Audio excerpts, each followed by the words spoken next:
Meus amados, nós vamos abrir a palavra de Deus. E convido você para abrir primeiro livro de Samuel, capítulo 17. Esta é uma narrativa bíblica bem conhecida de todos. E eu vou ler apenas os versos 45, parte do 46 e do 47. Entretanto, pretendemos fazer uma exposição de todo o capítulo e preciso que você mantenha a Bíblia aberta depois da leitura. 1 Samuel 17, 45. Davi, porém, disse ao filisteu, referindo-se a Golias: Tu vens contra mim com espada e com lança, e com escudo. Eu, porém, vou contra ti em nome do Senhor dos exércitos, o Deus dos exércitos de Israel, a quem tens afrontado. Hoje mesmo o Senhor te entregará nas minhas mãos. Parte B do verso. E toda a terra saberá que há Deus em Israel.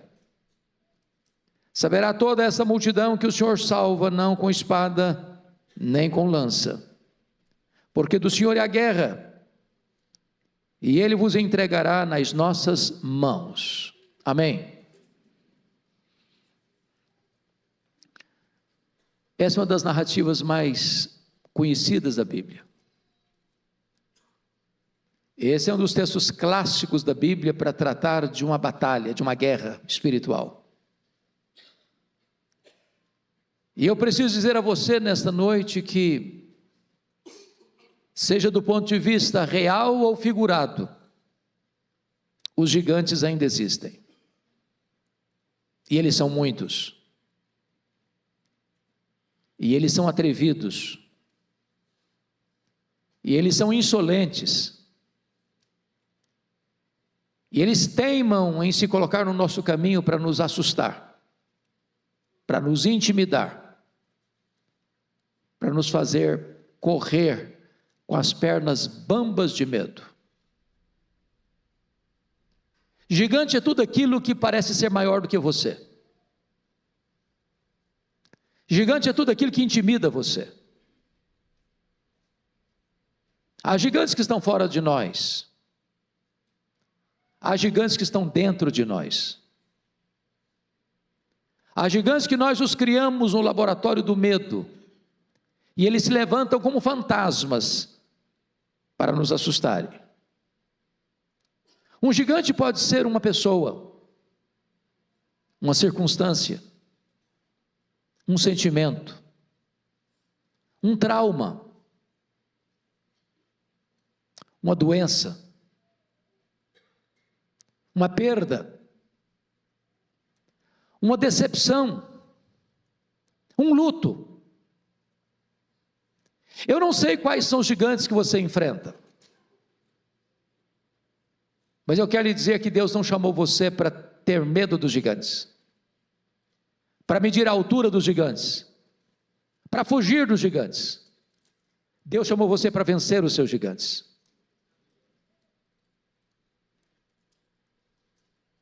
Talvez vencedores gigantes não nascem, eles são feitos, forjados na urdidura da luta. Thomas Alva Edison, que foi um grande cientista, disse certa feita que as nossas vitórias são construídas de 10% de inspiração e 90% de transpiração. Tem trabalho, tem suor, tem lágrimas. Esse próprio cientista, dizem os seus biógrafos, que quando ele era pequeno, a escola o devolveu, não tinha os mesmos direitos que se tem hoje. E quando ele perguntou para sua mãe: por que, mamãe, que a escola me rejeitou? Sua mãe respondeu: é porque você é muito inteligente, filho. Seus coleguinhas não vão conseguir acompanhar você. Eu vou investir em você. E investiu mesmo. E Thomas Alva Edison veio se tornar o maior cientista de todos os tempos, no sentido de registrar patentes. Cerca de 1000 patentes. Muitas invenções, dentre elas a lâmpada elétrica. Muitas pessoas têm enfrentado seus gigantes e vencido os seus gigantes.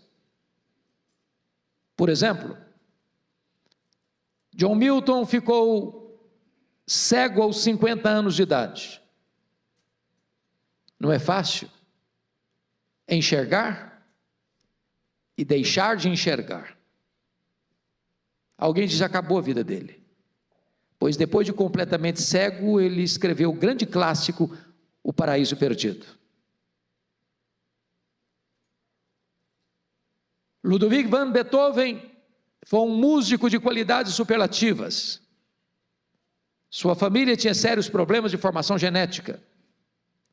Quando a sua mãe engravidou, o médico recomendou a ela interromper a gravidez. Ela corajosamente manteve a gravidez. Nasceu Ludwig van Beethoven,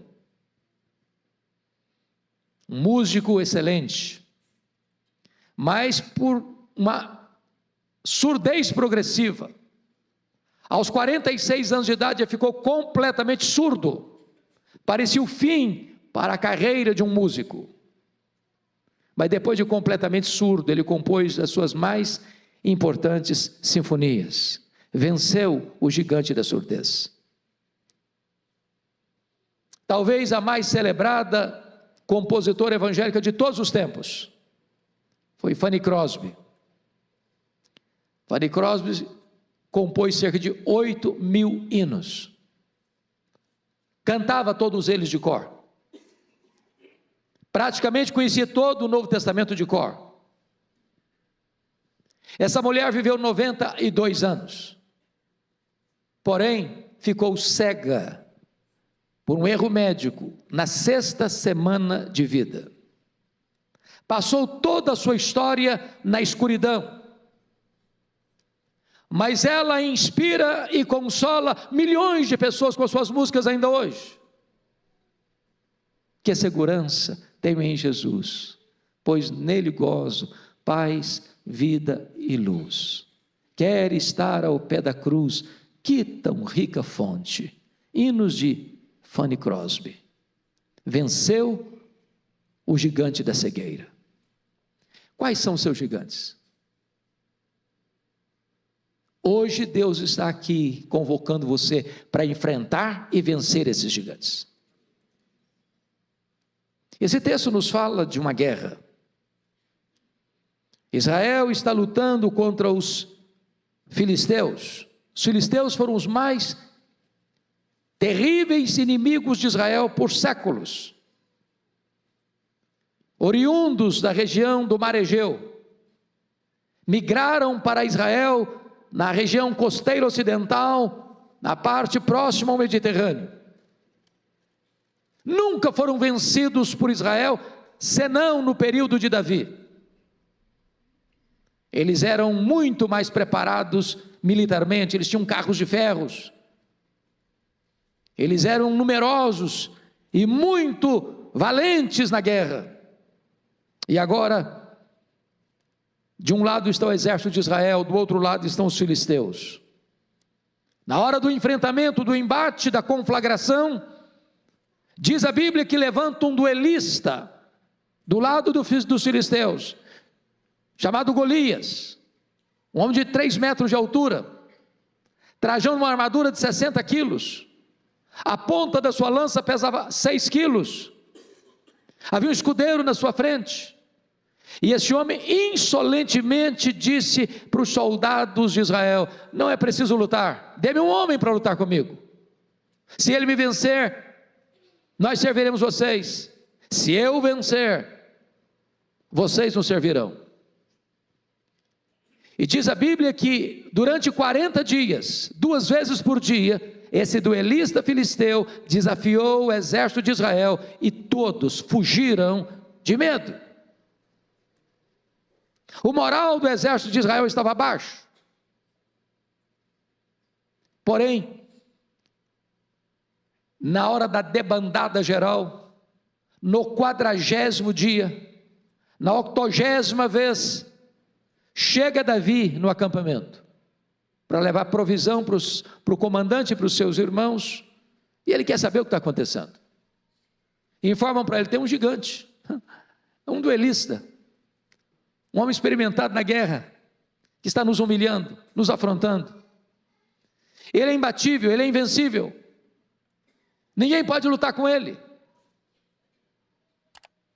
E quando Davi escuta essa história, ele pergunta: mas quem é esse incircunciso filisteu para afrontar os exércitos do Deus vivo? E se dispôs a enfrentá-lo, e a vencê-lo, e o enfrentou e o venceu. Daí decorre então o tema dessa meditação: quais são os atributos de um homem vencedor de gigantes? Esse texto nos aponta para isso. Com a Bíblia aberta comigo, confira por gentileza. Em primeiro lugar, veja você o verso 24. Todos os israelitas, vendo aquele homem, fugiam de diante dele e temiam grandemente, e diziam uns aos outros: viste aquele homem que subiu? Pois subiu para afrontar a Israel. Um vencedor de gigantes, irmãos, não escuta a voz dos pessimistas. Os pessimistas estão por aí crescendo como cogumelo, estão por toda parte. E eles vão olhar para vocês e dizer assim: é uma loucura você enfrentar o seu gigante, você não vai conseguir, isso é maior do que você, é melhor desistir, é mais seguro fugir. Se você escutar os arautos do pessimismo, se você escutar os embaixadores da incredulidade, se você der crédito a esses pessimistas, você também vai fugir.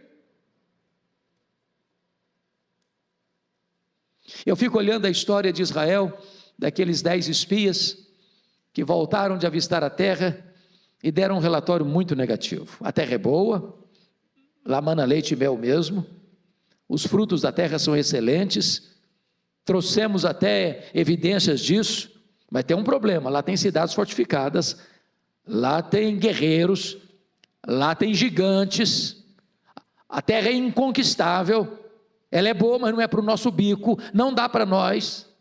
Aliás, aos olhos daqueles gigantes, nós somos gafanhotos. Para ser sinceros, aos nossos próprios olhos, nós somos gafanhotos. Príncipes, menos do que príncipes. Homens, menos do que homens. Insetos, gafanhotos. Sabe o que a Bíblia diz? Que em virtude de escutar a nação, o relatório pessimista desses guias, desses espias, Deus puniu a nação toda, e toda aquela geração que saiu do Egito, exceto os 2 espias que creram que Deus poderia dar-lhes a terra, pereceram no deserto. Não escute os arautos do pessimismo. Deus pode levantar você para vencer aqueles gigantes que desafiam você, que intimidam você e que fazem você sofrer. Mas a segunda marca de um vencedor está aí comigo, confira, versículos 14 a 16. Davi era o mais moço, só os 3 maiores seguiam Saul. Davi, porém, ia a Saul e voltava para apacentar as ovelhas de seu pai em Belém. Chegava-se, pois, o filisteu pela manhã e à tarde, e apresentou-se por 40 dias. Essa marca é a seguinte: você não tem que ficar olhando para as dificuldades do ontem, você tem que olhar para as oportunidades que Deus põe diante de você hoje. Vamos entender isso aqui. Quando Abner, comandante do exército de Israel, vai à casa de Jessé para alistar alguns de seus filhos para serem soldados, para defender a nação, ele escolhe os 3 mais velhos. Davi não foi escolhido nem lembrado. Talvez alguém dissesse: olha, esse Davi não tem idade para ser soldado, ele não tem cancha para ser soldado, ele não tem preparo para ser soldado, ele não tem porte de soldado. Mas o único homem que teve coragem de enfrentar o gigante, nem lembrado foi. Eu conheço muita gente doente, emocionalmente doente, porque um dia não foram lembrados, porque ninguém acreditou nele, não acreditou nos seus dons, não acreditou nos seus talentos, foi abandonado, foi esquecido.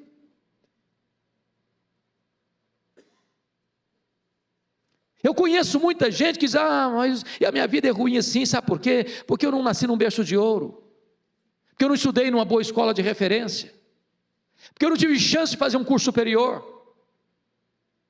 ficam lamentando os problemas do ontem, quando Deus quer que você olhe para as oportunidades que Ele está dando para você hoje. Leia a Bíblia, leia a história, você verá que os grandes vencedores não nasceram em berço de ouro, foram forjados na urdidura da luta. Não importa o seu grau de instrução, não importa o seu berço, se de ouro ou berço de palha, o que importa é que Deus pode levantar você na sua geração para ser uma bênção e para ser um vencedor de gigantes. Terceira marca de um vencedor de gigantes. Confira comigo os versos 28 a 30. Ouvindo Eliabe, seu irmão mais velho, falar àqueles homens, acendeu-se-lhe a ira contra Davi e disse: por que desceste aqui? E a quem deixaste aquelas poucas ovelhas no deserto?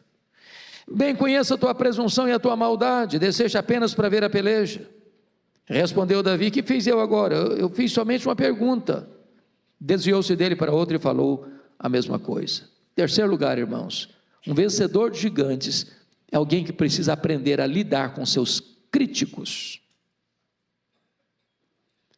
Nos meus 41 anos de pastorado, preciso reconhecer que eu não conheço ninguém que se levantou ou foi levantado por Deus, melhor dizendo, para uma grande obra, que não tenha enfrentado críticas.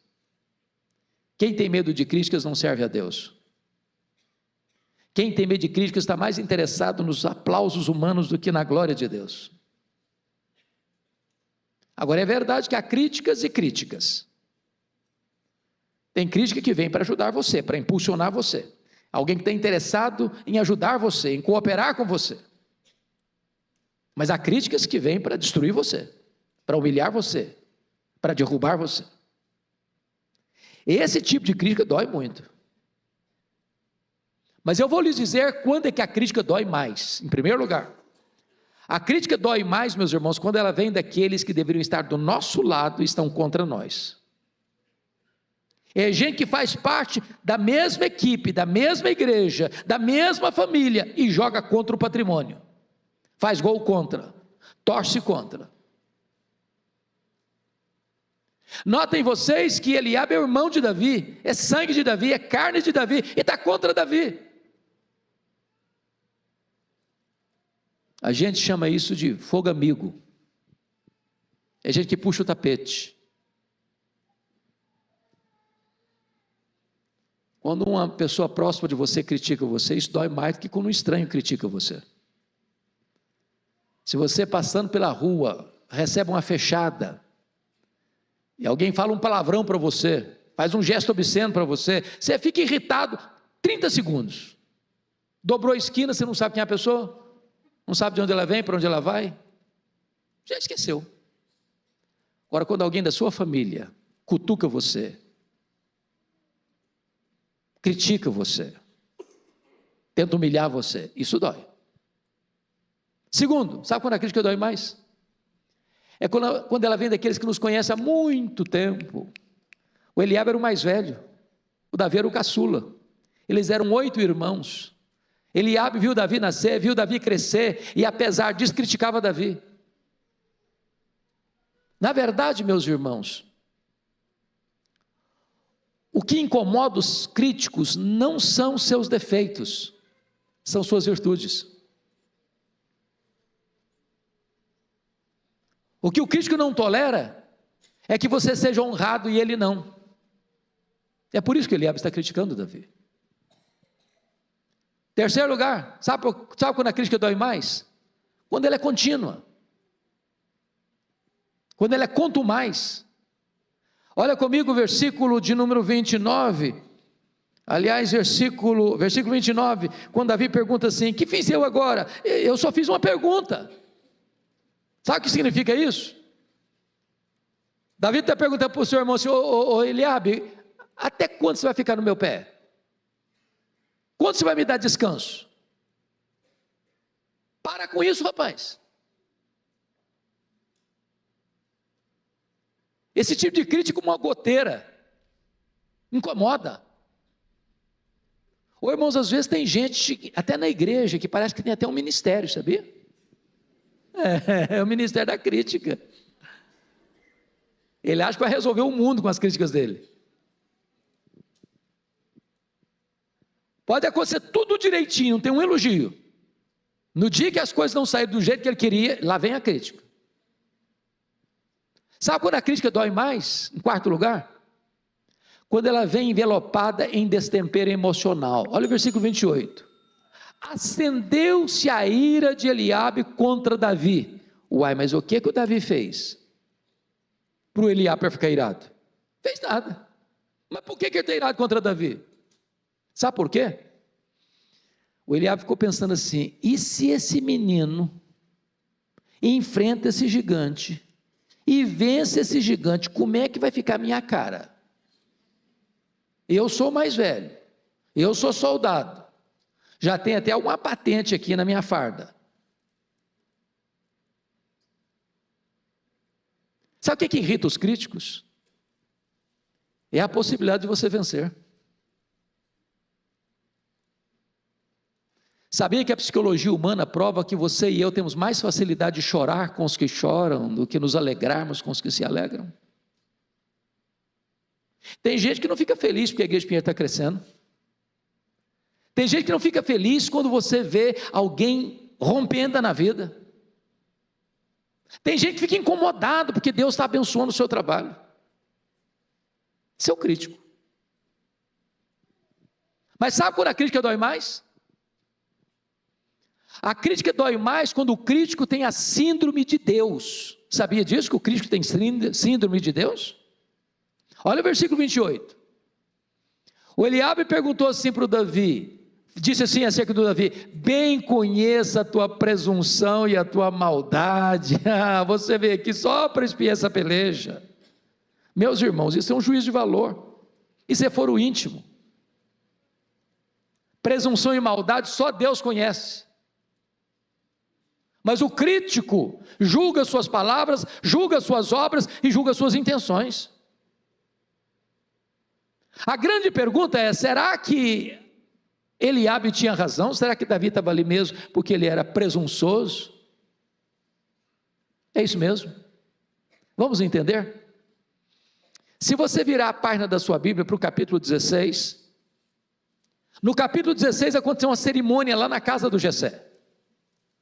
Deus mandou o profeta Samuel à casa do Jessé para ungir um dos filhos de Jessé, rei de Israel, em lugar de Saul. E quando o profeta Samuel está chegando, a primeira pessoa que ele encontra é o Eliabe, rapaz bonitão, capa de revista. E aí o Samuel pensou logo: está aí o ungido do Senhor. Disse: vai devagar, profeta. Aí só tem casca, é só verniz. Nesse não. Diz a Bíblia que todos os outros filhos de Jessé passaram diante de Samuel e disse: não é esse, também não é esse, também não é esse aqui também não é, também aquele ali não é, esse aqui também não é. Ué, mas acabaram os filhos? Ah, não, tem o caçula, mas o caçula, tadinho, ele é um menino ainda, ele está lá cuidando de ovelha. Pois é, e nós não vamos nos assentar à mesa enquanto ele não chegar. Aí chega o Davi esbaforido: o que está acontecendo aqui? Deus: é esse aí, pode tornar um azeite na cabeça dele, esse aí. Você imaginou como é que ficou o Eliabe? O menino furou a fila.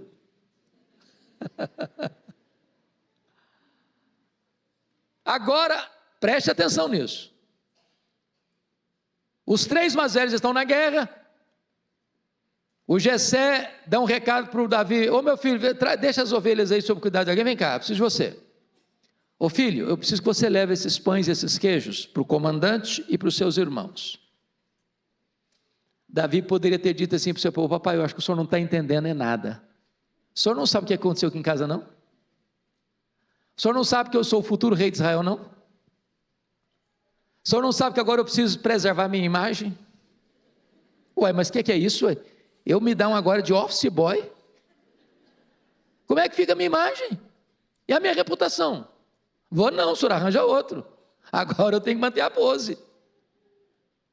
Portanto, quando Davi vai, ele é humilde, não presunçoso.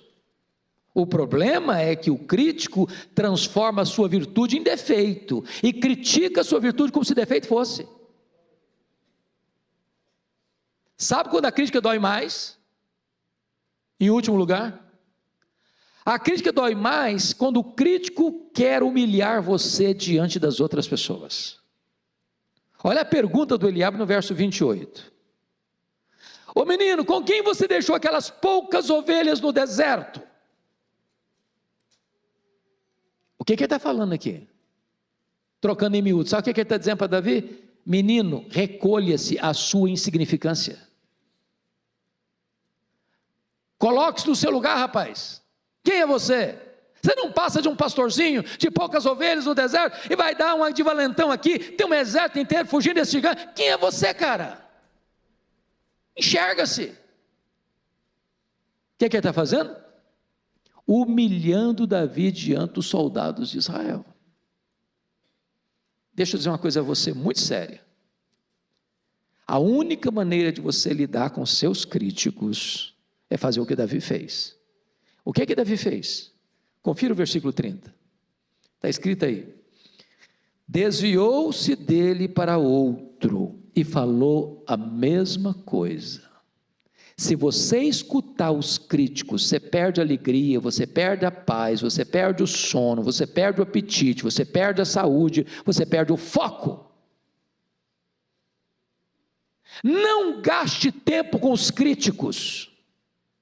Deus chamou você para vencer os gigantes.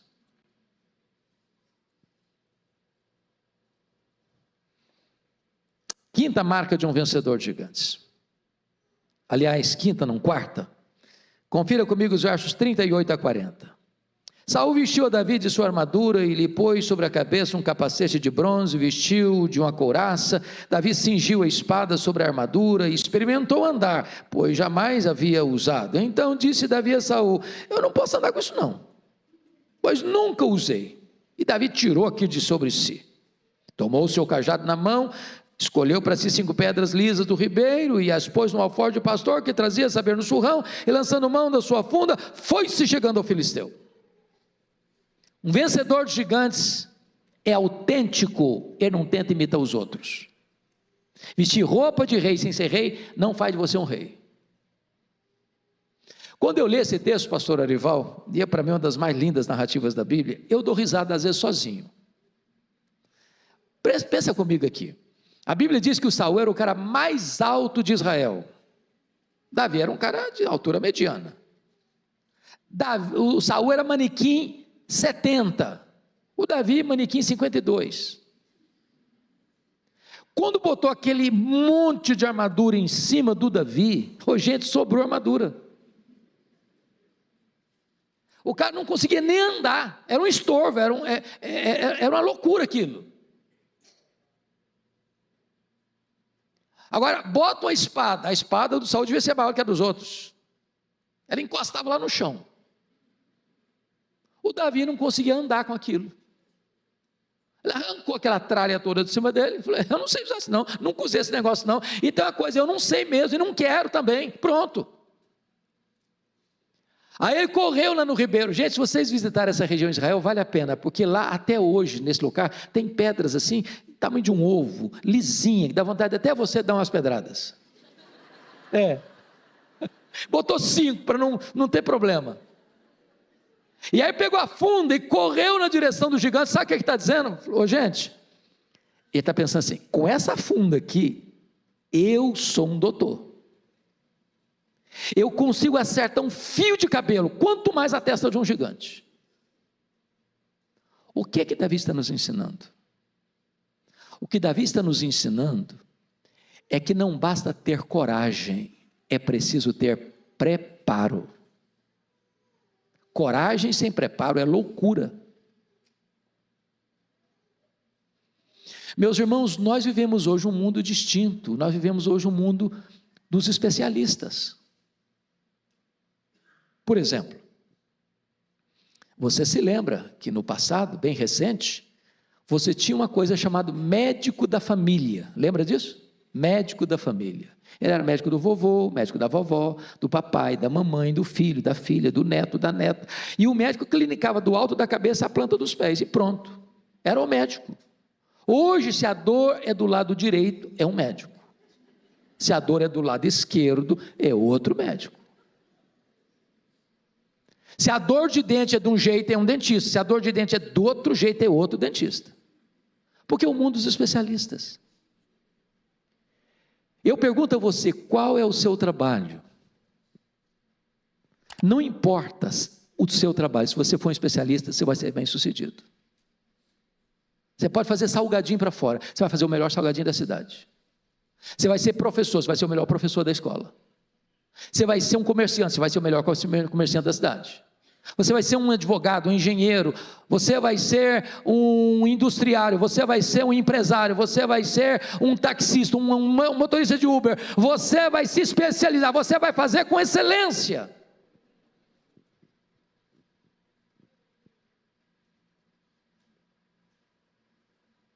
Quando Davi pegou aquela pedra não era pedra, era um míssil. Era um projétil. Ele não está fugindo, ele está caminhando na direção do gigante. Mas, em quinto lugar, um vencedor de gigante, irmãos, está aí no versículos 45 a 47, nós não vamos ler agora porque lemos no começo. O vencedor de gigantes é aquele que reconhece que, apesar do seu preparo e da sua coragem, quem dá a vitória é Deus. Quando Davi vai enfrentar o gigante vem lá com as suas afrontas, com as suas blasfêmias, com as suas ameaças, e Davi diz para ele: você vem contra mim, com paus, com escudo, com espada, mas eu vou contra você em nome do Senhor dos Exércitos, e toda a terra saberá que há Deus em Israel, e a terra saberá que Deus salva, não com escudo, não com lança, porque do Senhor é a guerra. Entenda isso, amado, quem dá a vitória é Deus. Quem leva você para frente é Deus. Quem faz você triunfar é Deus. Não a nós, Senhor, não a nós, mas ao teu nome da glória, porque dele, e por meio dele, e para ele, são todas as coisas. Eu não sei quais são seus gigantes, mas você não pode vencê-los sozinho. Você não pode triunfar sozinho. Você não pode entrar nessa luta espiritual de cara limpa. Você precisa de armas espirituais, poderosas em Deus, para destruir fortalezas e anular sofismas. Você precisa do poder de Deus e ser revestido de toda a armadura de Deus. Você precisa confiar não nos seus talentos, não nos seus dons, não no seu dinheiro, não na sua força dos seus músculos, não nas suas estratégias. Você precisa confiar em Deus. É de Deus que vem a vitória.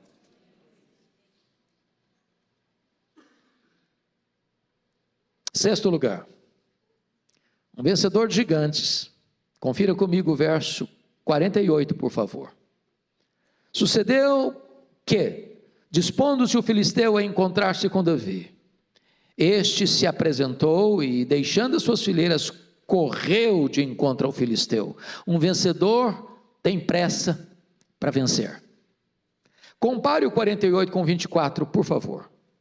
Está escrito 24, todos os israelitas, vendo aquele homem, fugiam de diante dele, e temiam grandemente. Mas o 48 diz, correu Davi de encontro ao filisteu.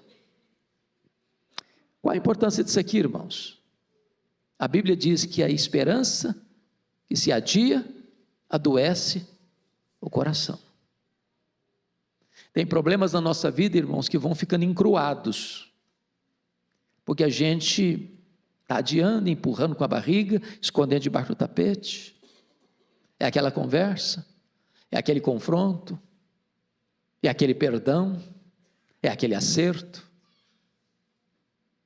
é aquela decisão.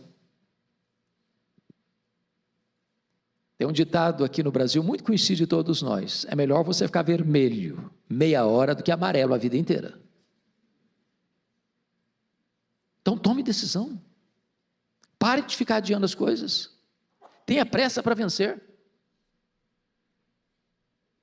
Aquele pecado que tenazmente assedia você, peça a Deus: Senhor, eu não vou ficar mais com a coleira no pescoço do diabo, não. Vou vencer em nome de Jesus. Vamos romper com isso.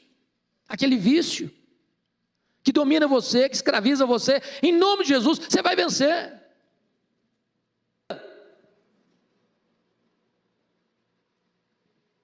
Está na hora de você parar de adiar a solução dos problemas, enfrentá-los, vencê-los. não na sua força, mas na força do Deus onipotente.